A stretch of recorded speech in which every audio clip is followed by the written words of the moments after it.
Hi students, good morning. आज मैं सामाजिक विज्ञान में भूगोल पढ़ा रहा हूँ और कुछ पार्ट्स जो हैं रह गए थे, आज मैं उनको पूरा करा दूँगा। भूगोल का चैप्टर चल रहा था तुम्हारा क्या कहते हैं, वन्य एवं वन्य जीव संसाधन।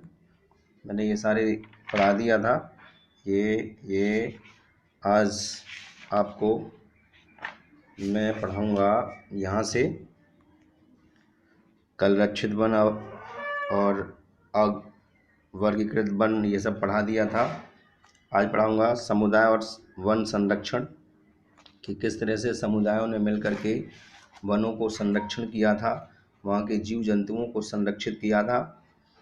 तो समुदाय और वन संरक्षण में वन संरक्षण की नीतियाँ हमारे देश में कोई नई बात नहीं है। हम आम तौर पर इस बात से अनजान हैं कि वन हमारे देश में कुछ मानव प्रजातियों के आवास भी हैं। जैसे आदिवासी समूह के लोग जो हैं वो वनों में ही अधिकतर रहते हैं, तो उनका वनों में ही निवास है। तो कुछ क्षेत्रों में तो स्थानीय समुदाय सरकारी अधिकारियों के साथ मिलकर अपने आवास स्थलों के संरक्षण में जुटे हैं, क्योंकि इसी से ही दीर्घकाल में इनकी आवश्यकताओं की पूर्ति हो सकती है। जैसे सरिस्का बाघ रिजर्व में राजस्थान के गांव के लोग वन्य जीव संरक्षण अधिनियम के तहत वहां से खनन कार्य बंद करवाने के लिए संघर्षरत हैं। कई क्षेत्रों में तो लोग स्वयं वन्य जीव आवासों की रक्षा कर रहे हैं और सरकार की ओर से हस्तक्षेप भी स्वीकार नहीं कर रहे हैं। राजस्थान के अलवर जिले में 5 गांव के लोगों ने तो 1200 हेक्टेयर वन भूमि भैरव देव डाकव सेंचुरी घोषित कर दी है, जिसके अपने ही नियम कानून हैं जो शिकार वर्जित करते हैं तथा बाहरी लोगों की घुसपैठ से यहाँ के वन्य जीवन को बचाते हैं। अब यहाँ पर है आपको कि किस तरह से एक, आपको पता होगा चिपको आंदोलन के बारे में हम बता रहे हैं। सुंदरलाल बहुगुणा ने स्टार्ट किया था और उन्हीं के द्वारा ही, जो उत्तराखंड के हैं, उन्होंने ही स्टार्ट किया था ये। उनके बारे में पढ़ो, चिपको आंदोलन के बारे में। हिमालय में प्रसिद्ध चिपको आंदोलन कई क्षेत्रों में वन कटाई रोकने में ही कामयाब नहीं रहा, अपितु यह भी दिखाया गया कि स्थानीय पौधों की जातियों को प्रयोग करके सामुदायिक वनीकरण अभियान को सफल बनाया जा सकता है। पारंपरिक संरक्षण तरीकों को पुनर्जीवित अथवा पारिस्थितिकी कृषि के नए तरीकों का विकास अब व्यापक हो गया है। टिहरी में किसानों के बीज बचाव आंदोलन और नवदाने ने दिखा दिया कि रासायनिक उर्वरकों के प्रयोग के बिना भी विविध फसल उत्पादन द्वारा आर्थिक रूप से व्यवहारिक कृषि उत्पादन संभव है।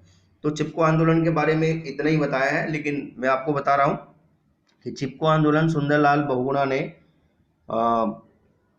श्री गणेश किया था, प्रारंभ किया था, और ये उत्तराखंड के थे। और ये क्या था, आंदोलन की कटाई हुई थी तो लोग वृक्षों को बचाने के लिए वृक्षों के सामने आ जाते थे और जो काटने वाले लोग थे उनसे आग्रह करते थे कि पहले हमें काटो, उसके बाद वृक्ष को काटना है।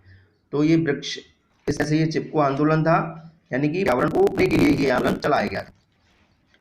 भारत में संयुक्त वन प्रबंधन कार्यक्रम हरित वनों के प्रबंध और पुनर्निर्माण में स्थानीय समुदायों की भूमिका महत्व को उजागर करते हैं। और औपचारिक रूप में इन कार्यक्रमों की शुरुआत जो हुई थी वो 1988 में हुई, जब ओडिशा राज्य ने संयुक्त वन प्रबंधन, यानी कि संयुक्त वन प्रबंधन के बारे में बात कर रहे हैं, तो 1988 में हुई थी। संयुक्त वन प्रबंधन का पहला प्रस्ताव पास किया 1988 में। वन विभाग के अंतर्गत संयुक्त वन प्रबंधन हरित वनों के बचाव के लिए कार्य करता है और इसमें गांव के स्तर पर संस्थाएं बनाई जाती हैं, जिसमें ग्रामीण और वन विभाग के अधिकारी संयुक्त रूप में कार्य करते हैं। इसके बदले में ये समुदाय मध्य स्तरीय लाभ जैसे गैर इमारती वन उत्पादकों के हकदारी होते हैं तथा सफल संरक्षण से प्राप्त इमारती लकड़ी लाभ भी आधारित होते हैं। अब भारत में पर्यावरण के विकास और पुनर्निर्माण की क्रिया से है कि स्थानीय समुदायों को हर जगह प्राकृतिक संसाधन प्रबंधन में शामिल करना चाहिए, परंतु स्थानीय समुदायों को फैसले लेने की प्रक्रिया में मुख्य भूमिका में आने में ही देर है, तो अभी देर है, भूमिका में आने में अभी देर है। वे ही खास क्रियाएं मान्य होनी चाहिए जो जनमानस पर केंद्रित हो और हितैषी हो और आर्थिक रूप से प्रेरित हो। तो एक बात और बता, गौतम बुद्ध ने कहा था 487 ईसा पूर्व में इसी परिवेश बारे में, पर्यावरण के बारे में, पेड़ एक विशेष असीमित दयालु और उदारपूर्ण तो सतत पोषण पूर्वक अपने जीवन की क्रियाओं को भेंट कराए, यह सभी और स्वयं पर घाड़े चलने वाले विधान करता है, इन्होंने ही कहा था। तो ये चैप्टर मैंने आप लोगों को कंप्लीट करा दिया है और कल से इसका क्वेश्चन भी पढ़ेंगे। आज मैंने यहाँ पढ़ लेंगे आप, यहाँ से आप लोगों को ये समुदाय वन संरक्षण सभी तरह पेड़ों की जो और दुर्लभ आती है और ये है सही है। तो आज स्टूडेंट हो चुका है, कल क्वेश्चन